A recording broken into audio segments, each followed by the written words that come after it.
home to find Rian on the Imojenna. She hadn't gone looking on purpose to find out what Rian was up to. His mind was untrained. He often projected things without even realizing what he was doing. For tonight, she was both glad of him inadvertently showing her the truth and annoyed, because her plan of keeping her family and past exactly there, in the past, wouldn't hold water if Rian was going to start poking holes in the barrier she'd erected. She didn't know why he had to make it his business. Why slice open the healed scar of an old wound? Especially when it wasn't his wound to lance. Except he probably didn't realize what he was inviting by looking into her brother. Because she'd told him and the others exactly nothing about her family and past. She hadn't wanted to be the old Ella anymore. Telling them anything would be like letting pieces of the old Ella resurface. The one who was weak, the one who had been constantly punished by her older brother Isaiah for failing to live up to the simplest expectations. The one who was a disappointment to her family and proud line of an old Arynian ancestry.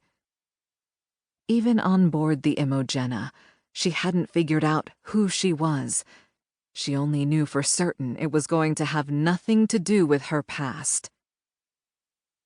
Frustration was now at a constant simmer beneath her skin, like she was running a fever.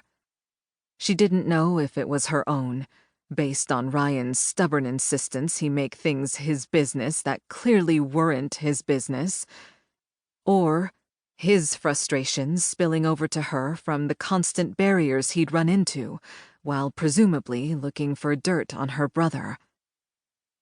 She could have told Rian he wouldn't find anything, if he'd bothered to ask, which he pointedly hadn't. Her brother had spent years carefully curating his image on Arin and throughout the central systems as a respected Arynian priest, beyond reproach. Behind closed doors, he was short-tempered, petty, cruel, and self-serving. She'd never known anything but apathy or anger from him. As she reached the top level of the Imojenna, she slowed her steps when she felt Rian sense her presence. She took a settling breath, pushing down the frustration. Centered. Calm. Because that's who she had been since joining the Imojenna's crew. A calm center in the confusion of a storm. A voice of reason when nothing made sense. A serene, still pool of water to reflect what others needed to see in themselves. Her Arynian training had come in handy after all, even though Isaiah had claimed she'd never amount to anything. Though by his standards, he would still argue she hadn't. She mentally shook off the dour thoughts and stepped into Rian's quarters.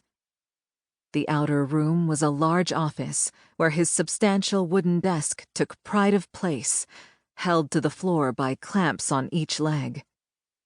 Beyond the desk was another door leading into the captain's private rooms. A large bedroom, sitting area, and bathroom, or privy, as they called it on the ship. She'd only ever briefly glimpsed the rooms beyond his office.